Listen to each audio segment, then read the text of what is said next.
तो hey guys, welcome to my channel. मेरा नाम है चंदन, आप देख रहे हैं एजुकेशन बाय गुप्ता जी। तो आप सभी के लिए 25 मोस्ट इम्पोर्टेंट क्वेश्चन लेके आ चुके हैं, जो कि ज्योग्राफी का है, चैप्टर 1 का।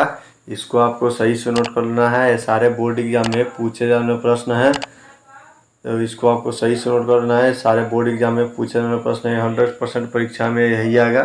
तो चलिए बिना समय गए क्वेश्चन को चलते हैं। तो आपको पहला नंबर जो है, भारत में वर्तमान रेल मंडलों की संख्या कितनी है? भारत में वर्तमान रेल मंडलों की संख्या कितनी है? तो आपका इसका राइट आंसर हो जाएगा बिना। भारत में वर्तमान रेल मंडलों की संख्या कितनी है? तो आपका इसका राइट आंसर 16 हो जाएगा। वर्तमान रेल मंडल की संख्या कितनी है? तो 16 हो जाएगा। इसको आपको सही से नोट कर लेना है। चलिए अगले क्वेश्चन को चलते हैं। तो आपको दूसरे नंबर में दिया, इनमें से मतलब निम्नलिखित में कौन सा महामार्ग भारत का सबसे लंबा महामार्ग है दोस्तों? तो आपका इसका राइट आंसर हो जाएगा दोस्तों सी हो जाएगा, NH7 हो जाएगा, जो कि मतलब भारत का सबसे लंबा महामार्ग है। इसको कहा जाता है NH7 को। इसको आपको सही से नोट कर लेना है।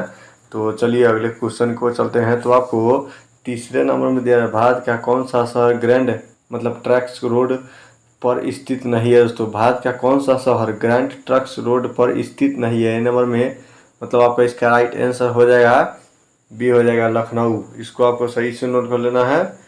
भारत का कौन सा शहर ग्रैंड ट्रक रोड पर स्थित नहीं है? तो लखनऊ हो जाएगा। इसको आपको सही से नोट कर लेना है। चलिए अगले क्वेश्चन को चलते हैं। तो आपको 4 नंबर में दिया जा रहा है, भारत में सबसे पहले रेलगाड़ी किन स्टेशनों के बीच चलाई गई थी दोस्तों? भारत में सबसे पहले रेलगाड़ी किन स्टेशनों के बीच चलाई गई थी? तो आपका इसका राइट आंसर हो जाएगा सी नंबर हो जाएगा। इसको आपको सही से नोट करना है। मुंबई और थाने के बीच चलाई गई थी दोस्तों। भारत में मतलब किन स्टेशनों के बीच चलाई गई थी ट्रेन? तो आपका इसका राइट आंसर यही हो जाएगा, मुंबई से थाने के बीच में ही चलाई गई थी सबसे पहले। इसको आपको सही से नोट कर लेना होगा।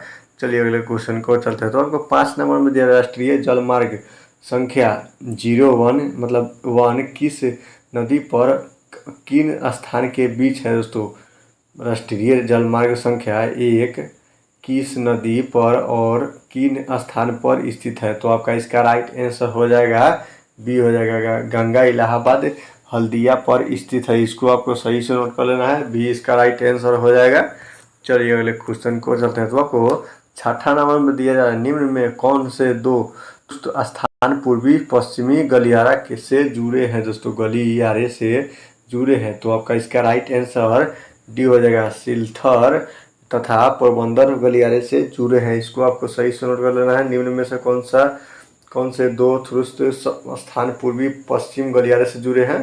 तो आपका इसका राइट आंसर यही हो जाएगा, सिल्वर तथा मतलब सिलचर तथा पोरबंदर हो जाएगा। इसको आपको सही से नोट कर लेना है। इसको आपको सही से नोट कर लेना है।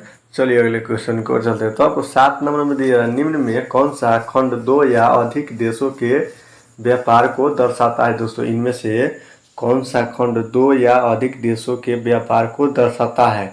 तो आपका इसका राइट आंसर हो जाएगा ये नंबर, अंतर्राष्ट्रीय व्यापार हो जाएगा दोस्तों। इसका राइट आंसर क्या हो जाएगा? अंतर्राष्ट्रीय व्यापार हो जाएगा। इसको आपको सही से नोट कर लेना है। सारे बोर्ड एग्जाम में पूछने वाला प्रश्न है, तो आपको इसको सारे क्वेश्चन को सही से नोट कर लेना है, ताकि आप जाकर बोर्ड परीक्षा में सही से राइट आंसर दे सकते हैं। तो चलिए अगले क्वेश्चन को चलते हैं। तो आपको 8 नंबर में दिया जा रहा है, स्वतंत्रता प्राप्ति के समय देश में सड़कों की कुल लंबाई कितनी थी दोस्तों? स्वतंत्रता प्राप्ति के समय मतलब स्वतंत्रता जब प्राप्त हो गया था, तो देश के कुल मतलब सड़कों की लंबाई कितनी थी? तो आपका इसका राइट आंसर सही हो जाएगा, सी नंबर हो जाएगा। जैसे कि 3.88 लाख किलोमीटर था दोस्तों। जब देश आज़ाद हुआ था तो उस समय सड़कों की लंबाई कितनी थी? तो आपका इसका राइट आंसर यही हो जाएगा, 3.88 लाख किलोमीटर था। इसको आपको सही से नोट कर लेना है। चलिए अगले क्वेश्चन को चलते हैं। तो आपको 9 नंबर में दिया, मगर 9 नंबर में दिया जा रहा है, पक्की सड़कों की लंबाई की दृष्टि से प्रथम स्थान पर कौन सा राज्य आता है? सो पक्की सड़क की लंबाई की दृष्टि से प्रथम स्थान पर कौन सा राज्य आता है? तो आपका इसका राइट आंसर हो जाएगा बी, महाराष्ट्र। महाराष्ट्र जो ऐसा देश है, इसमें मतलब सब पक्की सड़कों के बीच पर प्रथम स्थान इसी का आता है, महाराष्ट्र का। तो आपका इसका सही से नोट कर लेना है।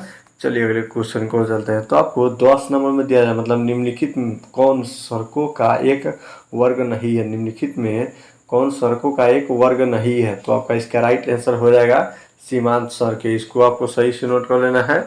चलिए अगले क्वेश्चन को चलते हैं। तो आपको 11 नंबर में दिया है, भारत के किन शहरों में मेट्रो रेलवे की सुविधा उपलब्ध है? दोस्तों भारत के किस शहर में मेट्रो रेल की सुविधा उपलब्ध है? तो आपका इसका राइट आंसर ये हो जाएगा कोलकाता एवं दिल्ली में। दिल्ली में आप जाइएगा, कोलकाता में आप जाइएगा तो उसमें रेल मतलब मेट्रो रेल की सुविधा उपलब्ध है। दोस्तों इसको आपको सही कर लेना है।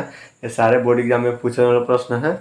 चलिए अगले क्वेश्चन को चलते हैं। तो आपको 12 नंबर में दिया जाए किस शहर मतलब किस वर्ष इंडियन एयरलाइंस को इंडियन का नाम दिया गया था? दोस्तों किस वर्ष इंडियन एयरलाइंस को इंडियन का नाम दिया गया था? तो आपका इसका राइट आंसर सही हो जाएगा डी नंबर हो जाएगा। 2005 में इंडियन एयरलाइंस को इंडियन का नाम दिया गया था। इसको आपको सही से नोट कर लेना है। चलिए अगले क्वेश्चन को चलते हैं। तो आपको 13 नंबर में दिया भारतीय अंतर्राष्ट्रीय जलमार्ग प्राधिकरण का संगठन किस वर्ष किया गया था? दोस्तों भारतीय अंतर्राष्ट्रीय जलमार्ग मतलब प्राधिकरण का संगठन किस वर्ष किया गया था? तो आपका इसका राइट आंसर ये हो जाएगा मतलब 1986 ईस्वी को जलमार्ग प्राधिकरण संगठन किया गया था। इसको आपको सही से नोट कर लेना है। चलिए अगले क्वेश्चन को चलते हैं। तो आपको 14 नंबर में दिया इंदौर पतन किस राज्य में स्थित है? दोस्तों इंदौर पतन किस राज्य में स्थित है? तो आपका इसका राइट आंसर सी हो जाएगा। इंदौर पतन किस राज्य में स्थित है? तो तमिलनाडु में हो जाएगा। इसको आपको सही से नोट कर लेना है। चलिए अगले क्वेश्चन को चलते हैं। तो आपको 15 नंबर में दिया जा रहा है भारत को कुल कितने मतलब डाक क्षेत्रों में बांटा गया है? तो भारत के कुल कितने डाक क्षेत्रों में बांटा गया है? तो आपका इसका राइट आंसर डी हो जाएगा, 8 हो जाएगा। इसको आपको सही से नोट कर लेना। भारत के कुल कितने डाक क्षेत्रों में बांटा गया है? 8 इसका राइट आंसर हो जाएगा। चलिए अगले क्वेश्चन को चलते हैं। तो आपको 16 नंबर में दिया नागपुर सड़क योजना के अंतर्गत सड़कों को कितनी भागों में बांटा गया है? जैसे कि नागपुर सड़क योजना के अंतर्गत सड़कों को कितने भागों में बांटा गया है? तो आपका इसका राइट आंसर ये हो जाएगा 4 भागों में। नागपुर सड़क योजना के अंतर्गत कितने भागों में बांटा गया है? तो 4 योजना में बांटा गया है। इसको आपको सही से नोट कर लेना है। चलिए अगले क्वेश्चन को चलते हैं। तो आपको 17 में दिया परिवहन के संसाधनों में सबसे सस्ता परिवहन संसाधन क्या है? परिवहन के संसाधनों में सबसे सस्ता परिवहन क्या है? ये नाम तो आपका इसका राइट आंसर 17 का ये नाम हो जाएगा सड़क हो जाएगा। इसको आपको सही से नोट कर लेना है। परिवहन के संसाधन में सबसे सस्ता परिवहन क्या है? तो आपका इसका राइट आंसर बी हो जाएगा, जल हो जाएगा। ये गलत है, इसको आपको सही से नोट कर लेना है, जल हो जाएगा। चलिए अगले क्वेश्चन को चलते हैं। तो आपको 18 नंबर में दिया भारत का सबसे बड़ा प्रबंधन कहाँ है मतलब प्रबंदरगाह कहाँ है? भारत का सबसे बड़ा प्रबंदरगाह कहाँ है? ये मतलब आपका इसका राइट आंसर ये हो जाएगा मुंबई में हो जाएगा। भारत का सबसे बड़ा मतलब बंदरगाह कहाँ है? तो मुंबई में है। इसको आपको सही से नोट कर लेना है। चलिए अगले क्वेश्चन को चलते हैं। तो आपको 19 नंबर में दिया है मतलब 19 नंबर में दिया रहा है बिहार में कितने प्रतिशत क्षेत्र में खेती की जाती है? तो बिहार में कितने प्रतिशत क्षेत्र में खेती की जाती है? तो आपका इसका राइट आंसर बी हो जाएगा। इसको आपको सही से नोट कर लेना है। 60% बिहार में 60% में खेती की जाती है। इसको आपको सही से नोट कर लेना है।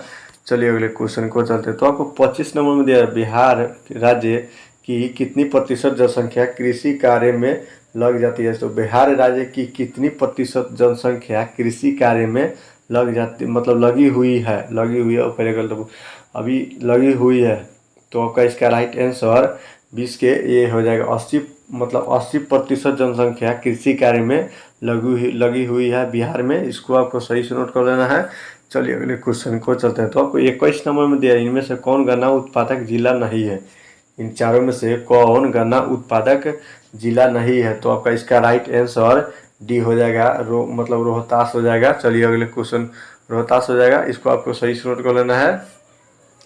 तो चलिए अगले क्वेश्चन को चलते हैं। तो आपको 22 नंबर में दिया है बिहार के जूट उत्पादक में मतलब वृद्धि हुई है या गिरा हुआ है स्थित हुआ है? तो आपका इसका राइट आंसर 22 के बी हो जाएगा, गिरावट हो रही है। बिहार में जूट उत्पादक में क्या हो रहा है? तो गिरावट हो रहा है। इसको आपको सही से नोट कर लेना है। चलिए अगले क्वेश्चन को चलते हैं। तो आपको 23 नंबर में दिया तंबाकू उत्पादक क्षेत्र मतलब कहाँ है? तंबाकू उत्पादक क्षेत्र कहाँ है? तो आपका इसका राइट आंसर डी हो जाएगा, गंगा मतलब दियारिया में है। गंगा का दिया में है, इसको आपको सही से नोट कर लेना है।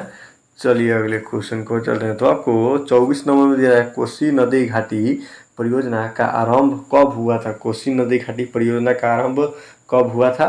तो आपका इसका राइट आंसर डी हो जाएगा। इसको आपको सही से नोट कर लेना है। 1955 ईस्वी में कोसी नदी घाटी परियोजना का आरंभ हुआ था। इसको आपको सही से नोट कर लेना है। चलिए अगले क्वेश्चन को चलते हैं। तो आपको 25 नंबर दिया गंडक परियोजना का निर्माण किस स्थान पर हुआ था। तो गंडक परियोजना का निर्माण किस स्थान पर हुआ था। तो आपका इसका राइट आंसर बी हो जाएगा, मतलब वाल्मीकि नगर स्थान पर गंडक नदी का निर्माण हुआ था। इसको आपको सही से नोट कर लेना है। उम्मीद करता हूँ कि वीडियो आप लोग के लिए अच्छा लगा हो। अगर अच्छा लगा हो तो वीडियो कर दीजिए लाइक और चैनल को सब्सक्राइब और साथ में बेल आइकन दबाइएगा ताकि हमारा कोई भी नया वीडियो अपलोड हो दोस्तों तुरंत आप तक पहुँच जाता। तो जय हिंद, जय भारत।